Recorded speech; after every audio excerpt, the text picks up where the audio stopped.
మిత్రులందరికీ నమస్కారం. నేను మీ ప్రియా చౌదరి. ఎప్పుడు వచ్చామన్నది కాదన్నయ్య, బుల్లెట్ దిగిందా లేదా అందరికీ గుర్తొచ్చింది అనుకుంటాను. నాయకుడు అనేటటువంటి వాడు ఎలా ఉండాలి, నాయకత్వం అంటే ఏంటి అనేటటువంటిది మేము చూసి చాలా రోజులైంది. మేము ఒక అద్భుతమైనటువంటి ప్రపంచాన్ని చూడాలని ఎవ్వరం కోరుకోవటం లేదు, కానీ ఈ జాతిని రక్షించేటటువంటి నాయకుల్లో ఆ నాయకుడు ఎవరై ఉంటారా అని చెప్పేసి నేను గత కనీసం ఒక 2 దశాబ్దాల నుంచి నేను ఎదురు చూడటం అనేది జరిగింది. ఇదిగో ఈరోజు నిజంగా నాకు ఎలా ఉంది అనంటే, పంచవర్ష పరమాన్నాలతో భోజనం చేసినంత సంతృప్తిగా, అంత సంతోషంగా, షడ్రసోపోతమైనటువంటి రుచులు కలిగినటువంటి భోజనాన్ని చేసినంత అద్భుతాన్ని, అనుభూతిని ఈరోజు నేను ఫీల్ అయ్యాను. అది ఏంటి అనేది నేను చెప్పాల్సిన అవసరం లేదు. నా వెనక పోస్టర్ చూస్తే మీకు అర్థమై ఉంటుంది. చూడండి, నేరము శిక్ష. ఈరోజు మొత్తం మీడియా అంతా కూడా ఒక విషయం మీద ఫోకస్ చేసి ఉంది. ఏంటి అనంటే, ఒకానొక నాయకుడు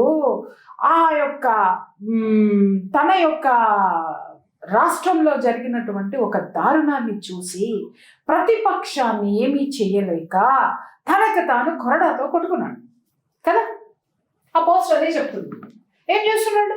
అరే, వీడికి ఉన్న పిచ్చెక్కింద, ఈడు పోయి సినిమాల్లో మన హీరోలు చూపించినట్టు డైవింగ్ చేసుకుంటూ ఆకాశంలో నుంచి దూకేసి వెళ్ళిపోయి వీరావేశంతో పట్టుకుని అరే ఉరే తురే అని ఎవరిని కొట్టాలా? నేరం చేసిన వాడిని కొట్టాలి. కానీ ఇక్కడ ఈ లీడర్ ఏం చేసినాడు? నేరము ఎవడో చేస్తే ఈయన ఒంటి మీద ఈ విధంగా చేసుకున్నాడు. ఏందబ్బా, ఎవ్వరికి అర్థం కానటువంటి విషయం. కానీ చర్చలో అవసరమైనటువంటి ఆ యొక్క విషయం అనేది మిస్ అయింది. అర్థమైందా? ఏం మిస్ అయింది అక్కడ? అసలు మన విషయం తెలుసుకోవాల్సినటువంటి అవసరం ఏంటి అని మనం ఆలోచిస్తే గనక, ఈయనకి ఎందుకు కొట్టుకున్నాడండి? ఎందుకు కొట్టుకున్నాడు? నాకైతే ఈ పోస్టర్ చూస్తే అబ్బా ఒక పోస్టర్ గుర్తొచ్చింది. నేను జర్నలిజంలోకి అడుగు పెట్టక ముందు పెట్టిన కొత్తల్లో ఒక విషయం పేపర్లో వచ్చినటువంటి ఒక హెడ్లైన్ గుర్తొచ్చింది నాకు. నిజంగా రోమాలు నిక్కబొడుచుకున్నాయి. తమిళనాడు యొక్క రాజకీయాల్లో ఒక అద్భుతమైనటువంటి కొత్త అధ్యాయం స్టార్ట్ అయ్యింది. ఒక నాయకుడు అనేటటువంటి వాడు నిజంగా ప్రజ్వలించేటటువంటి తన యొక్క శక్తితోటి జ్వలించబోతున్నాడు అనేటటువంటి మాత్రం అర్థమైంది. నేను మీకు ఇందాక చెప్పానంటే, ఒక వార్త నన్ను 3 దశాబ్దాల కిందట అద్భుతంగా నన్ను ఆకట్టుకున్నటువంటి ఆ యొక్క హెడ్లైన్ ఈరోజు గుర్తొచ్చింది. ఏంటి అని అంటే, నాకు చిన్నప్పటి నుంచి పేపర్ చదవడం అలవాటు. ఆ రోజు కూడా ఏదో విధంగా పేపర్ ఓపెన్ చేస్తే ఒక హెడ్లైన్, రగిలిన పగ అని చెప్పేశాను. ఏంటి రగిలిన పగ? ఆ రా అనేటటువంటి అక్షరంలో ద గ్రేట్ లెజెండరీ అయినటువంటి Jayalalithaa, political leader, dynamic women, daring, dashing, dynamism అంటే డైనమిజం. ఆ డైనమేట్ లాంటి ఆ యొక్క స్త్రీ యొక్క ఇది. కొంచెం వెనక్కి వెళ్తే కూడా అసలు అక్కడ ఏం జరిగిందని కొంచెం ముందుకెళ్తే గుర్తుందో లేదో ఒక పోస్టరు. మీకు వీలైతే ఆ పోస్టర్ కనుక ఇది చేయండి. జయలలిత గారు ఇదే విషయంలో అసెంబ్లీలో అద్భుతమైనటువంటి ప్రసంగాన్ని ఇచ్చారు. ఎవరి మీద ఇచ్చారు? పాలకపక్షం. అప్పుడు కూడా ఇదే డిఎంకే పార్టీ అప్పుడు పరిపాలనలో ఉంది. ఆ డిఎంకే పార్టీలో ఒకే ఒక్క లేడీ సింగం గర్జించింది. ఏమని గర్జించింది అంటే, ఆ పాలకపక్షంలో ఉన్నటువంటి ఆ యొక్క సీఎం, ముఖ్యమంత్రి కరుణానిధి ఆర్థిక పరమైనటువంటి నేరాలేంటి, అతను చేస్తున్నటువంటి పరిపాలనలో ఉన్నటువంటి లోపాలేంటి అనేటటువంటి వాటిని ఊడ్చి దుమ్ము దులిపి కడిగి యాసిడ్తో కడిగి అవతల పారేసింది. ఊరుకుంటారా? పాలక మండలిలో ఉన్నటువంటి సభ్యులు ఊరుకుంటారా? ఎమ్మెల్యేలు ఊరుకుంటారా? ఆ విధమైనటువంటి ఒక ఆడది, ఆఫ్టర్ ఆల్ ఒక ఆడది, సినిమాల్లో వేషాలు వేసుకునేటటువంటి ఆడది, ఒక మగవాడు దయ తలిస్తే రాజకీయ భిక్ష పెట్టితే వచ్చినటువంటి ఒక ఆడది, అందరూ ఈడ్చి పడేస్తే కింద పడేస్తే పడిపోయినటువంటి ఒక ఆడది, ఇంత పెద్ద వ్యక్తిని, ముఖ్యమంత్రిని, ఇంత పెద్ద పార్టీ యొక్క లీడర్ని, నాయకులను పట్టుకుని ఈ విధంగా మాట్లాడుతుందా అని చెప్పి దూకినాయి తోడేళ్లు. విపరీతంగా వివస్త్రణ చేసి అవతల పడేసినాయి. ఏం జరిగింది ఆ రోజు అసెంబ్లీలో, ఏం జరిగిందో మనం విన్నాం, చూడలేదు. ఆ తర్వాత అసెంబ్లీ సెషన్స్ లైవ్గా రావడం అనేది స్టార్ట్ అయింది. అర్థమైందా? ఆ రోజు ఆ పాలక పక్షంలో ఉన్నటువంటి ఆ యొక్క ఎమ్మెల్యేలు ఎవరైతే ఉన్నారో ఆమె మీద పడి ఆమె జుట్టుని పట్టుకుని ఈడ్చి ఆమె వస్త్రాల్ని చించేసి ఆడదని కూడా చూడకుండా ఒక మహిళని విపరీతమైనటువంటి ఆ యొక్క ఆ అవమానానికి గురి చేసి ఆమెని ఎంత భయంకరమైనటువంటి ఆ అవమానానికి గురి చేశారో, ఎంత అవహేళన చేశారో ఎవరికైనా గుర్తుందా? బహుశా పాత వాళ్ళకు గుర్తుండుంటుంది. కొత్త తరానికి నేను గుర్తు చేస్తున్నాను. ఆమెని అతి భయంకరంగా హింసించారు, కొట్టారు, జుట్టు పీకారు, జీవలాగారు, వివస్త్రని ఒక్కటే చేశారో చేయబోయారో ఆవిడ తప్పించుకొని బయటికి వచ్చిన తర్వాత అసెంబ్లీ నుంచి బయటికి వచ్చింది. అసెంబ్లీ నుంచి బయటికి వచ్చిన తర్వాత ఒకే ఒక్క ప్రతిజ్ఞ చేసింది. ఆమె ఏం చేసింది చెప్పమంటారా? ఈ డిఎంకే పార్టీని గద్దె దించకపోతే నేను మళ్ళీ గద్దె దించి ముఖ్యమంత్రిగా నేను ఈ అసెంబ్లీలోకి అడుగు పెడతాను అని చెప్పేసి ఆ లేడీ సింగం ఒక ఛాలెంజ్ విసిరింది ఈ సోకాల్డ్ వ్యక్తుల మీద.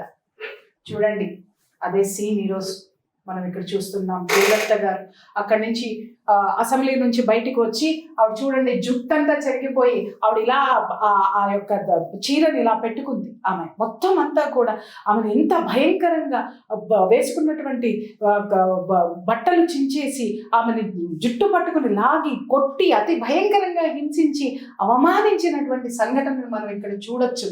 ఇక్కడ చూడండి, ఆవిడ బయటకు వచ్చిన తర్వాత, అసెంబ్లీ నుంచి బయటకు వచ్చిన తర్వాత ఆవిడ యొక్క పరిస్థితిని చూడండి.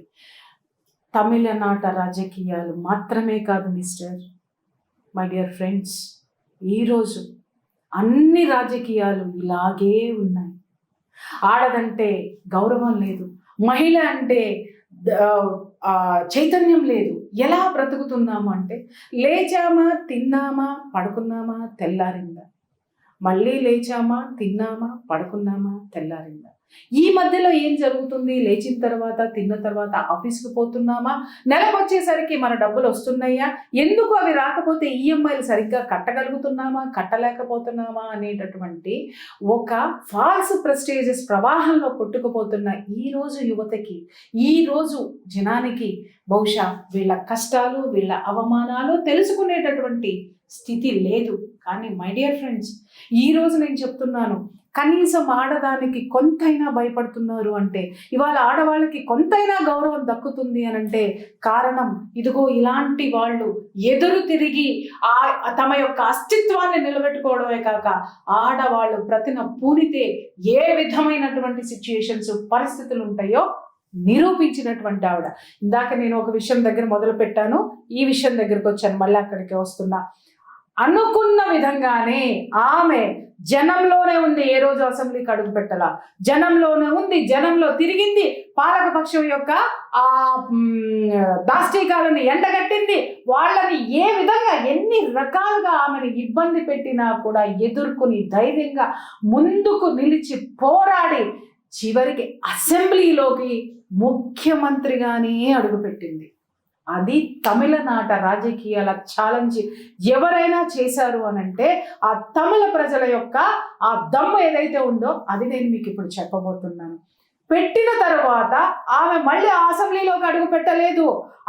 ఆవిడ వేరే ఒక పెద్ద స్టార్ హోటల్లో ఆవిడ ప్రమాణ స్వీకారాన్ని పెట్టింది.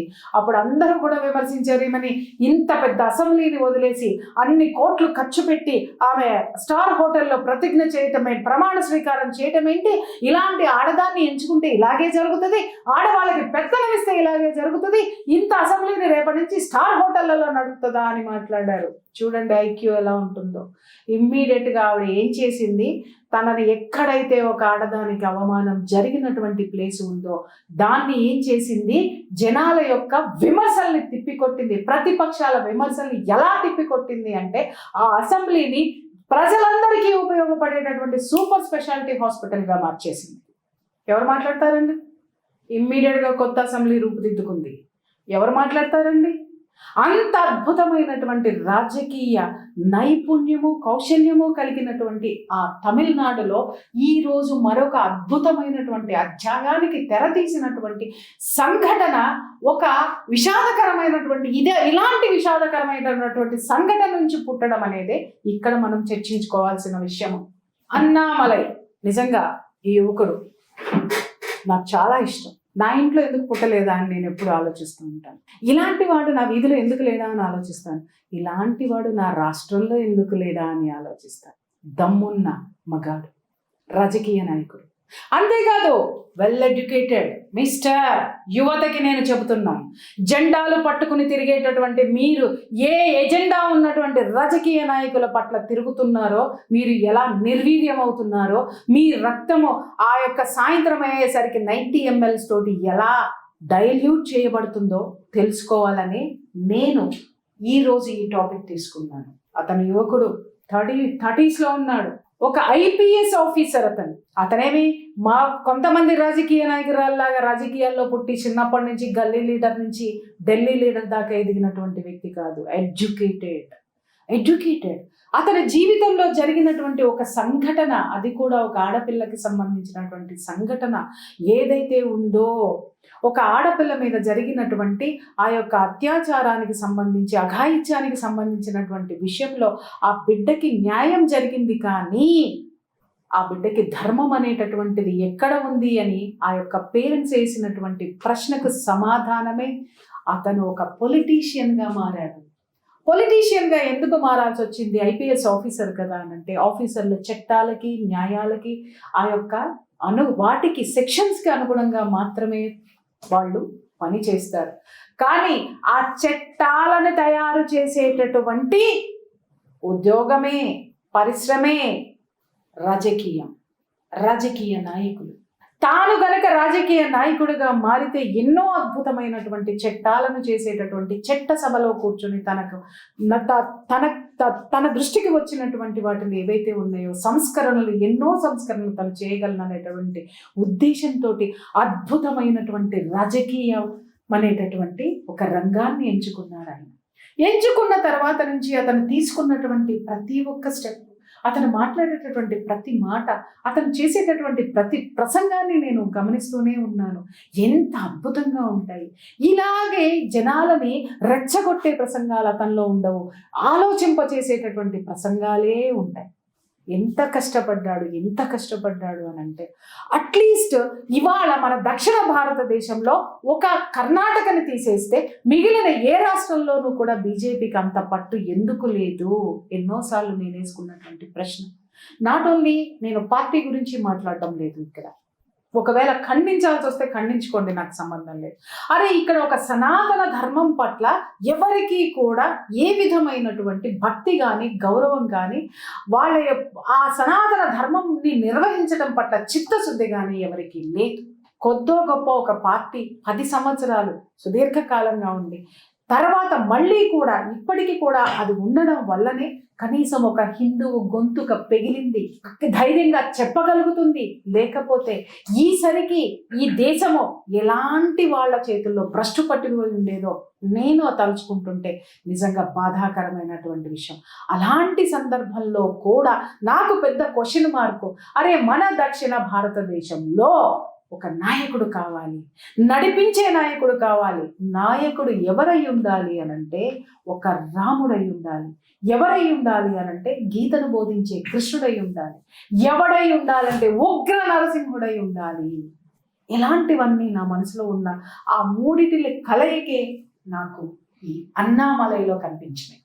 ఇకపోతే ఈ పోస్టర్ విషయానికి వద్దాం. ఏంటి ఈయన కొరడా పెట్టి కొట్టుకుంటున్నాడు, తనకి తాను కొట్టుకుంటున్నాడు. ఒక ఆడపిల్ల మీద దరిద్రులు అత్యాచారం చేస్తే ఆ ఆడపిల్లకి అత్యాచారం చేసిన దాన్ని వీడియో తీసి ఆ వీడియోతో ఆ అమ్మాయిని బెదిరిస్తూ ఉంటే ఆ అమ్మాయి తట్టుకోలేక ఆ విషయాన్ని తీసుకెళ్లి పోలీస్ స్టేషన్లోకి వెళ్ళి కంప్లైంట్ ఇస్తే కనీసం మన యొక్క పోలీసు అన్నలు, పోలీసు వారు, డిపార్ట్మెంటు కనీసం కంప్లైంట్ తీసుకోవడానికి కూడా సాహసించలేదు. మై డియర్ ఫ్రెండ్స్, నేను అడుగుతున్నాను, నేను తెలంగాణ, ఆంధ్ర, అలాగే తమిళనాడు, కేరళ, ఈ ఇంకా చెప్పాలి అంటే కర్ణాటక, ఇవన్నిటిలో కూడా అడుగుతున్నాను నేను, ఎక్కడ ఇలాంటి ఆడపిల్లలు పొలిటికల్ ఇన్వాల్వ్మెంట్ ఉన్నటువంటి అకృత్యాలు ఏవి కూడా పోలీస్ స్టేషన్లో కనీసం నమోదు చేసుకోవడానికి కూడా ఒక్క పోలీసు వాడికి కూడా దమ్ము ధైర్యం లేదు. అదే పోలీసు వాడు అక్కడి నుంచి వచ్చి ఇక్కడ ఎందుకు నిలబడ్డాడో ఈ రోజు మీకు అర్థమవుతుందా? ఆ స్టేషన్లో చేతులు కట్టుకొని కూర్చోవలసిన చేతులు ముడుచుకుని కూర్చోబెట్టేటటువంటి రాజకీయ నాయకుల యొక్క రాజకీయం ఏదైతే ఉందో ఆ రాజకీయాల్లోనే ఉండి వ్యవస్థని బాగు చేయాలని ఆ యొక్క శక్తిలోకి ఇతను ప్రవేశించడం అనేది జరిగింది. అక్కడ ఎక్కడా కూడా ఆ అమ్మాయికి సంబంధించినటువంటి ఆ అమ్మాయికి మీద జరిగినటువంటి అత్యాచారానికి సంబంధించినటువంటి కేసుని తీసుకోలేదు. కారణం ఏంటి అంటే ఆ అత్యాచారం చేసినటువంటి వాడిలో ముఖ్య పాత్రధారుడు సూత్రధారుడు అయినటువంటి వాడు అక్కడ ఉన్నటువంటి సోకాల్డ్ డిఎంకే పార్టీకి అనుంగుడు, అంటే చాలా మైత్రి కలిగినటువంటి వాడు అనమాట. అంటే అతని ఆఫీసు నిండా అంట డిఎంకే పార్టీల ఫోటోలు ఉన్నాయంట, అందుకని పోలీసులు భయపడ్డారంట. ఏంటండి, రాజకీయ నాయకుల ఫోటోలు చూసి పోలీసులు భయపడ్డారు. నా చిన్నప్పుడు పోలీసులు కూడా రాజకీయ నాయకులు కూడా పోలీసు కేసు అయ్యింది అంటే చాలా భయపడేవారు. ఈ యొక్క దరిద్రమైనటువంటి ఈ స్థితిని ఈ చరిత్రని రాస్తున్నటువంటి భ్రష్టు పట్టిపోయినటువంటి రాజకీయాలు భ్రష్టు పట్టినాయి అని నేను మాట్లాడాను మిస్టర్. రాజకీయాలని సైతం భ్రష్టు పట్టిస్తున్నటువంటి ఈ అవినీతి, ఈ తిమింగళాలు, ఈ దరిద్రులు, ఈ దగాకోరులు అయినటువంటి రాజకీయ నాయకుల నుంచి ఒక కొత్త శకం పుట్టాల్సినటువంటి అవసరం ఉంది. ఆ శకానికి నాంది పలికినటువంటి నాయకుడే అన్నామలై. ఎందుకు తనని తాను కొరడాతో కొట్టుకున్నాడు అంటే వ్యవస్థలు పనిచేయడం లేదు. చాలా మంది చేతగాని వాడిలాగా కొట్టుకున్నాడా లేక చైతన్యం తీసుకురావడానికి కొట్టుకున్నాడా అంటే రెండో పదము కరెక్టు, చైతన్యం తీసుకురావడానికే కొట్టుకున్నాడు. చాలా మందికి అర్థం కానటువంటి లాజిక్, తనని తాను కొట్టుకుంటే ఏం జరుగుతుందని. సింపుల్ ఎగ్జాంపుల్ చెప్తాను నేను. ఇంట్లో నా చిన్నప్పుడు, ఇప్పుడేం జరుగుతుంది అనేది చాలా కుటుంబాల్లో కూడా ఇదే జరుగుతుంది. తల్లి తన బిడ్డల మీద చాలా ప్రేమ ఉంటుంది, ఎన్నోసార్లు దండించి చెప్తుంది, ఎన్నోసార్లు కోప్పడి చెప్తుంది. వాళ్ళు తప్పు పని చేస్తే దారిలోకి రమ్మనమని చెప్పి చెప్పి చెప్పి చెప్పి అన్ని విధాల శిక్షలు, అన్ని నయానా భయానా చెప్పినా కూడా బిడ్డలు వినకపోతే తల్లులు ఏం చేస్తారో తెలుసా? వాళ్ళకి వాళ్ళు వాతలు పెట్టుకునేవాళ్ళు, లేదా వాళ్ళని వాళ్ళు చెంపలు కొట్టుకుంటారు. ఇప్పుడు చాలా కుటుంబాల్లో తల్లిని లేదా ఒక పూట అన్నం మానేస్తుంది, లేదా మాట్లాడడం మానేస్తుంది, తనకి తాను తల్లి శిక్ష వేసుకుంటుంది. ఎందుకు చెప్పండి? ఏ వ్యక్తినైతే మారాలి అని కోరుకుంటే అతను నయానా చెప్పినా భయానా చెప్పినా తనలో మార్పు రానప్పుడు తన నుంచి వచ్చినటువంటి అంశం కాబట్టి తనలో ఉన్నటువంటి ఆ యొక్క మారాలి అనేటటువంటి ఆ శక్తి అతను తెలుసుకోవాలి అని అంటే తన నుంచి వచ్చినటువంటి ఆ ప్రతిరూపానికి ఆ బాధ తెలియాలి అంటే తనలో బాధని తెలియచేస్తేనే ఆ బాధ యొక్క అర్థం ఆ బిడ్డకు అర్థమవుతుందని ఆ తల్లి పనిష్ చేసుకుంటుంది. చిన్నప్పుడు చాలా మందికి గుర్తుండుంటాయి ఈ పనిష్మెంట్స్, తల్లులు మనకి ఇచ్చినటువంటి పనిష్మెంట్స్. ఆ తర్వాత మనం చాలా మందిని అటు జోలికి వెళ్లకుండా ఉండేవాళ్ళము, లేదా ఆ అల్లరి చేయటం అన్నా మానేసేవాళ్ళము, లేదా తల్లి చెప్పినట్టు వినేటటువంటి పిల్లలం కూడా చాలా మందిని ఇలాంటి సందర్భాల్లో ఉన్నారు. ఈ రోజు అన్నామలై తన ఒంటి మీద కొట్టుకున్నటువంటి ప్రతి దెబ్బ అది ఏంటో చెప్పమంటారా? వ్యవస్థలు నిర్వీర్యం అయిపోతుంటే ఆ వ్యవస్థల్లో చైతన్యం తీసుకురావడానికి, అండర్లైన్ దిస్ పాయింట్, ప్రజల్లో కాదు వ్యవస్థల్లో చైతన్యం తీసుకురావడానికి ఒక ఐపీఎస్ ఆఫీసర్గా అతనికి తెలుసు ఏం చెయ్యాలి అనేటటువంటిది. ఆ వ్యవస్థలు ఏం చేస్తున్నాయని చెప్పడానికి తనను తాను పనిష్ చేసుకున్నాడు. ఇక్కడ ఈ పనిష్మెంటు వ్యవస్థలు, ఏ వ్యవస్థ అయితే పోలీసు వ్యవస్థ పని చేయలేదో అదే తాను పనిచేసి వచ్చినటువంటి ఆ పోలీసు వ్యవస్థ తనకి తాను ఎలాంటి శిక్షలు వేసుకుంటుందో, తనకి తాను ఎంత భయంకరమైనటువంటి సిచ్యువేషన్లో ఉందో తెలియజెప్పేటటువంటి సంఘటన వాళ్ళకి తెలియజేస్తూ ఈ కొరడా దెబ్బలు, అన్నామలై ఒంటి మీద పడే ప్రతి కొరడా దెబ్బ అరెస్టు, ఆ చెయ్యనటువంటి ఆ డిపార్ట్మెంట్కి పడేటటువంటి దెబ్బ, తన ఒంటి మీద కొట్టుకున్నటువంటి ప్రతి ఒక్క పడినటువంటి ప్రతి ఒక్క గాయమో, ఏ పోలీస్ స్టేషన్లో అమ్మాయి అయితే కంప్లైంట్ ఇవ్వలేదో ఆ పోలీస్ స్టేషన్లో ఉన్న ప్రతి ఒక్కడి మనస్సు మీద పడినటువంటి దెబ్బ. ఇది ఎప్పటికీ చెరిగిపోదు మిస్టర్. ఎప్పటికీ చెరిగిపోదు. అంత నిజంగా ఒక నాయకుడు ఎలా ఉండాలి, ఆ జాతిని ఎలా నడిపించాలి, చైతన్యం ఎలా తీసుకురావాలి అనేటటువంటి ఆ యొక్క స్థితికి, కొత్త అధ్యాయానికి తెర తీసినటువంటి వ్యక్తి Annamalai. Hats off to him, hats off to him. నిజంగా చెప్తున్నాను. ఇంకొక మాట కూడా అతను మాట్లాడాడు. ఏం మాట్లాడాడంటే, నేను డిఎంకే ప్రభుత్వాన్ని గద్దె దింపేదాకా చెప్పులే వేసుకోను. అంటే ఏంటి, ఇక్కడ చాలా మంది నువ్వు చెప్పులు వేసుకోకపోతే ఏమైందయ్యా డిఎంకే ప్రభుత్వం దిగుతుందా అని. ఇక్కడ నేను ఇందాక చూపించాను చూడండి, ఒక పోస్టర్ చూపించడానికి. నేను ఇక్కడ జయలలిత, అరే ఒకే ఒక్క ఆవిడ స్వతంత్ర అభ్యర్థిగా ఎమ్మెల్యేగా అయింది. ఆవిడ స్వతంత్ర అభ్యర్థి ఆఫ్టర్ ఆల్ బయటకు వచ్చి ఒక ఆడది ఇలా ఇసిరితే, ఛాలెంజ్ ఇసిరితే అసెంబ్లీలో ముఖ్యమంత్రి అయిపోతుందా అని చెప్పి వీళ్ళే మందు కొట్టుకుంటూ విందు చేసుకుంటూ మాట్లాడినటువంటి అవహేళనమైనటువంటి మాటలు. రగిలిన పగ, ఆ విషయానికే వస్తా. పగ రగిలితే ఆ రగల్చడం అనే ఆ నిప్పు రవ్వ ఎక్కడ పడాలో అక్కడ పడితే అగ్గి భగ్గుమంటుంది. ఆ నిజాయితీ ఉన్నటువంటి స్థితి, పట్టుదల ఉన్నటువంటి మనుషులు ఎవరి దగ్గరైతే అది జరగాలో అదే జరిగింది ఈరోజు. ఒక పట్టుదల ఉన్నటువంటి మనిషిని నువ్వు రెచ్చగొడితే, నిజాయితీ ఉన్నటువంటి మనిషిని నువ్వు రెచ్చగొడితే, తన యొక్క ధర్మం పట్ల మూర్ఖత్వం ఉన్నటువంటి మనిషిని నువ్వు రెచ్చగొడితే అధికారం తథ్యం సాధించే తీరుతారు.